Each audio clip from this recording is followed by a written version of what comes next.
E olha, o prazo para acertar as contas com o Leão termina na próxima terça-feira, dia 30.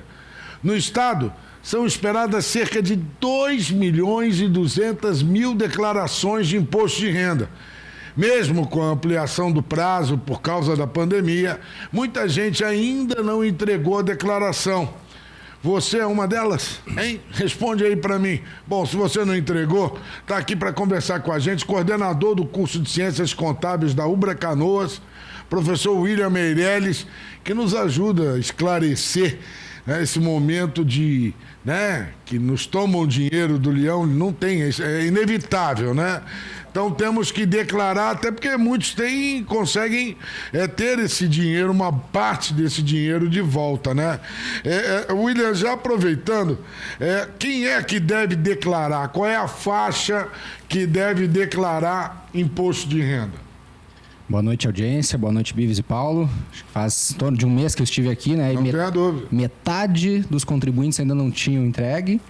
E agora, então, esse final de semana, eu e os colegas contadores aí estamos de plantão, né? Como bom brasileiro, o pessoal deixa tudo para a última hora. Então, com relação às faixas, né? É interessante que o contribuinte, ele tem várias faixas que vão de 7,5% até 27,5%, que aquilo vem sendo retido do salário dele diretamente na fonte. Né? Exatamente. Na fonte. No salário dele, no contra-cheque, já vem lá o valor para descontar do imposto de renda. Exatamente. Então, ele soma esse valor e se no ano calendário 2019, ou seja, a soma dos 12 meses, esse valor passar de 28.559,70, então ele é obrigado a declarar. Mas aquela observação que tu disse é bem interessante. Se um ou outro mês o contribuinte ele teve uma retenção, mas a renda não bateu esse valor total, é interessante que ele faça para obter o ressarcimento desse valor que foi retido em algum mês. Tem alguma faixa que mesmo não chegando nesse valor tem que declarar? Existem, além do quesito renda, né, tem também a questão de ganhos de capital. Então, se o contribuinte ele vendeu um imóvel e teve ganho, voltamos para as faixas. Tá aqui. Nós vamos encher a tela para você em casa aí. Enche a tela, pessoal, em casa acompanhar. A base de cálculo, até 1903 com 98 é isento. Perfeito. De 1903 com 99 até 2.226 com 65, 7,5%. De 2.826 até 3.751, 15%. De 3.751 a 4.664, 22%. E acima de 4.000. E aqui é mensal, né? Essa tabela nós estamos falando de dados mensais, né, William? Exatamente. Então, o mês a mês vem sendo retido na fonte na empresa, conforme essa tabelinha aí. E aí tem que ver a somatória do ano. Como eu falei, vou até repetir o valor. O ano, se você recebeu mais de R$ 28.559,70, então é obrigatório. Mas lembrando que eu posso em um mês, ter retido um valor, eu posso declarar, mesmo não sendo obrigado, para buscar esse valor de volta e ajuda bastante nessa época de crise, né? Bom, você de casa, se tem alguma dúvida a respeito do imposto de renda, da declaração de imposto de renda, você pode mandar a sua pergunta, a sua dúvida, por mensagem de texto, pelo WhatsApp, 99588-2374, 99588-2374, ou pelo Facebook, facebook.com/ubratv, mande a sua dúvida. A dúvida que eu tenho aqui são em dois caminhos, um que antecipa, ou melhor, antecede algum erro, um equívoco que pode estourar lá na malha fina. Quem já fez a declaração pode corrigir de alguma forma algum dado. E aqueles que caírem na malha fina, como devem proceder? Pode, com certeza. Então, o contribuinte ele deve entrar no portal ICAC da Receita Federal. Então, lá ele gera um código e tem o acesso a toda a situação fiscal dele. Então, ele vai olhar se ele já mandou a declaração, como é que está o status desse processamento. Então, ali já vai aparecer se ele já caiu em malha. Hoje, a Receita está atualizando muito rápido, então, em 2 dias, a gente tem a resposta. Então, tu já consegue ver, opa, está em malha, e o próprio sistema já acusa o que está errado. Então, se o contribuinte realmente ele revisou e viu, opa, me enganei, fiz algum lançamento incorreto, ele faz uma declaração retificadora e envia. Se estiver tudo certo realmente, ele pode até antecipar esse pedido de malha para ir até um posto da Receita Federal presencialmente e levar toda a documentação para comprovar que realmente está tudo certinho. Professor William, quais são os erros mais comuns na hora de preencher? Porque tem uns erros que as pessoas acabam cometendo e às vezes é simples de resolver, né? Exatamente. Eu tenho aqui, vou atualizar um top 10 dos erros. Os 10 erros que mais acontecem na hora da declaração. O principal é erro de digitação. Ainda mais quem está preenchendo agora em cima da hora, então ao invés de 100, o cara digita 10 e vice-versa. Então erro de digitação bastante. Não informar corretamente os dados no informe de rendimento ou querer omitir alguma renda. Se omitir, os dados são cruzados. Hoje em dia é tudo cruzado, né? Não tem como escapar. Dependentes, às vezes o contribuinte tenta botar em 2 declarações o mesmo dependente, na minha e na da minha esposa, então também a Receita Cruze não dá. Os gastos médicos sem comprovação também são os vilões número 1, né? Sempre cai. Gastos com educação, alguns gastos com educação, que acho que a gente vai tocar nesse assunto, que não podem ser declarados, mas o contribuinte tenta incluir ali. Né? Quais tipos de... Basicamente, o que pode educação, né? Desde do coleginho lá do teu filho novinho, educação infantil, até uma pós-graduação e curso profissionalizante. Agora, um cursinho para concurso, não pode. Um cursinho pré-vestibular, também não pode. Curso de inglês? Também não pode. Bom, vamos falar de imóveis agora.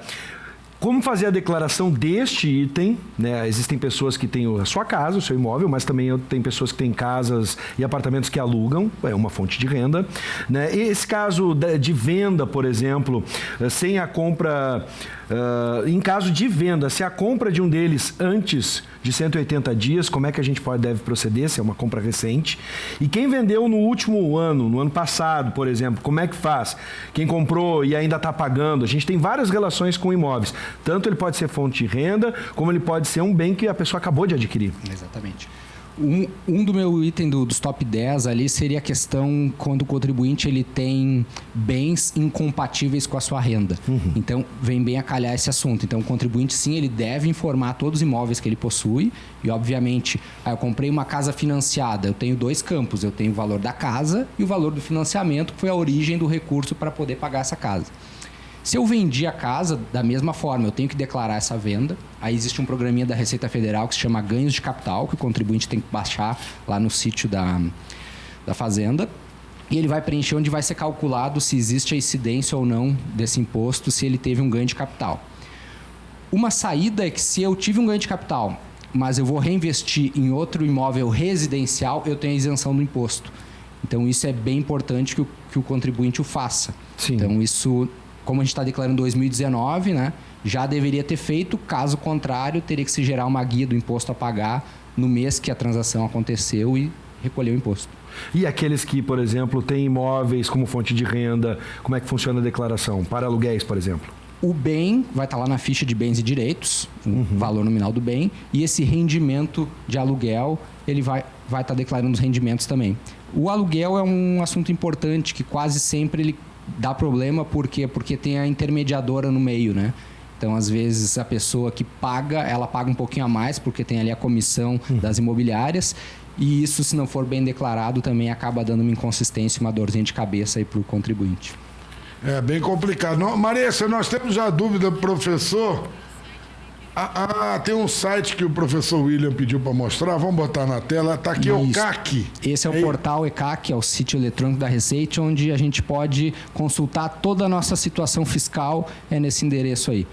Você vai lá, preenche seu CPF, o código de acesso é o código que você recebeu quando declarou. Na verdade, a gente tem que fazer um cadastro e informar o último recibo da declaração, ele vai gerar esse código. Esse código é válido por 5 anos para poder acessar esse portal. E aqui você consegue fazer as alterações se assim forem necessárias. Assim tu vê o status e consegue ver o que precisa proceder. Nós temos dúvidas aí do pessoal em casa, mandando, Marissa? Temos no Facebook? Não, Bibis? Por enquanto não, Bogado. A questão agora é sobre automóveis. Quem compra e quem vende, como a gente declara?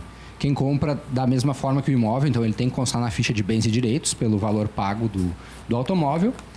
No caso, eu acabei vendendo esse automóvel, então tu vai zerar esse bem e direito e colocar ali a observação na caixa de texto que ele foi vendido, as informações para quem ele foi vendido. O carro, geralmente, não existe o ganho de capital no carro, porque o carro sofre um desgaste e acaba vendendo sempre pelo valor abaixo do Deprecia, comprado. né? Deprecia, diferente dos imóveis. Então, o carro é só dar baixa, informar que vendeu, que comprou, mas que ele realmente conste na declaração. Professor William, quem não declarar, quais são as sanções e punições? O que acontece? Além de pagar a multa, tem outros problemas que podem ser gerados em função disso, né? Vamos começar com o valor da multa, né? O valor da multa, o mínimo é R$ 165,74, podendo chegar até 20% do imposto. Então aqui já vai uma dica, é melhor entregar incompleta e fazer uma retificação depois do que já doer no bolso e ter que pagar a multa. E se tu não está em dia com a tua situação fiscal, problemas desde passaporte, como a gente conversou da outra vez, então acaba trancando basicamente toda a nossa vida. Então é bem interessante que aí essa dica é importante. Então é melhor você entregar, mesmo de forma incompleta, porque aí você pelo menos depois retifica e não paga nem a multa, né? Exatamente. Nós temos uma pergunta do WhatsApp aí, vamos mostrar? Bives. 99588-2374 para você mandar a sua pergunta. Faça como a Raquel de Novo Hamburgo. Na declaração do ano passado, a Receita assinalou divergência na fonte de pagamento. Sou servidora pública. Recebemos a declaração de rendimento que é gerada no site do governo e da prefeitura. Devido à divergência, não recebi a restituição. Já levei os comprovantes à Secretaria da Receita, mas não foi analisado. Continuo na malha fina? Pergunta a Raquel. Continua. Eu brinco com meus clientes que a Receita ela sempre trabalha no limite da prescrição. Então agora ela está analisando as declarações lá de 2015. Então não é um processo rápido quando a gente cai em malha. Realmente pode demorar até aí 5 anos para ser analisado. Mas nesse caso dela aqui é ganho, né? Porque se a renda dela vem do governo, é servidora pública, é declarado pelo governo. A dica para ela seria buscar a fonte pagadora, né? Buscar os responsáveis lá do RH onde ela trabalha para tentar ver se retifica, identificar qual foi esse problema no envio por parte desse órgão público para ver se consegue liberar. Senão, ela vai ter que esperar a análise e é um pouquinho demorado.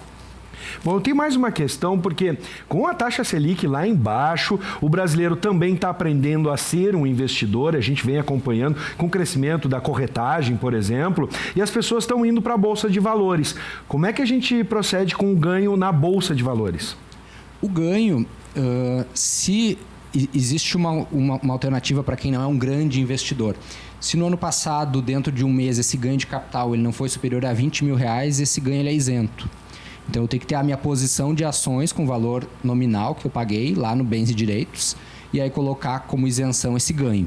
Se ultrapassou os 20 mil, aí efetivamente tem uma linha lá na declaração de rendimentos variáveis, onde eu vou informar, então, todas aquelas negociações que eu fiz e os ganhos que eu obtive para ser taxado o imposto. Professor William, tem mais gente aqui mandando dúvidas. Olha, eu recebi uma indenização de um acidente que tive. Sou obrigado a declarar imposto de renda? Meu nome é Valocir, de Gravataí. Obrigado, Valocir, pela pergunta, professor. Depende se ele se enquadra naquelas questões todas ou se esse rendimento... Se ele já deveria declarar, beleza, ele informa ali que ganhou essa indenização. Se não, ele tem que analisar o caso se só em função da indenização, dependendo do valor, talvez não precise. Mas é bom estudar o caso e o que tem por trás disso, como é que é a situação dele. Bom, eu tenho uma última questão, eu vou deixar essa questão para o professor Paulo Bogado explorar melhor, porque a gente sabe que as doações são importantes nesse quesito. Por exemplo, as doações e as entidades são alternativas para abater imposto. Como é que a gente deve proceder? E aqui, professor Bogado, acho que fica a dica, a PAI é uma delas, por exemplo. Exatamente, você pode doar ali de até 6% do valor devido, né? Se você declarou lá ano passado, se não, até 3% esse ano, não é isso? Isso, então, as doações, como é que funciona? O limite é até 6%, né, do imposto devido. E, por exemplo, a PAI, como a gente está fazendo a declaração de 2019, eu já deveria ter feito a doação até 31 de dezembro. Então, tudo aquilo que eu doei, ok. Se não, a opção que o contribuinte tem agora, dentro da própria declaração, é fazer uma destinação de até 3% e aí direto para o fundo da criança ou para o fundo do idoso. É diretamente na declaração. Exatamente. Temos mais uma pergunta de um telespectador, uma telespectadora, na verdade, 99588-2374. Mande a sua pergunta, faça como a Cédicla de Canoas. Antigamente se fazia declaração de isento em um cupom nas lotéricas. Hoje não há mais necessidade de declaração para os isentos? Não, hoje não precisa. Se tu não está em nenhuma daquelas alternativas que precisa declarar, automaticamente você está isento. Importante essa pergunta. Olha, você pode continuar mandando. Tem mais uma? Vamos botar, olha aqui, ó, professor William, tem mais uma aqui. Honorários advocatícios e perícia particular, posso declarar? Isso abate o imposto? Vera de Canoas. Sim, ela deve declarar. Então, se teve alguma causa, então uma causa judicial, o interessante é buscar sempre o auxílio de um contador, né? Porque a causa, então, eu vou ter o valor que eu ganhei na justiça, mais honorários, isso tem que se declarar de forma diferente. Tem sim, e eu recomendo o auxílio de um profissional. Perfeito. Professor William é coordenador do curso Ciências Contábeis aqui da UBRA. Muito obrigado. Acho que a gente ficar aqui o programa todo, Luiz Gustavo, vai ter pergunta que não acaba mais. Mas, de qualquer maneira, você já veio há um mês atrás, quem sabe nós o trazemos aqui novamente um dia antes aí para tirar aquelas dúvidas de apagar incêndio de última hora, né? Professor William, muito obrigado. Uma boa noite para você. Obrigado por estar aqui ao vivo num trabalho tão importante. A casa é nossa. Um abraço e boa noite a todos. Obrigado, professor.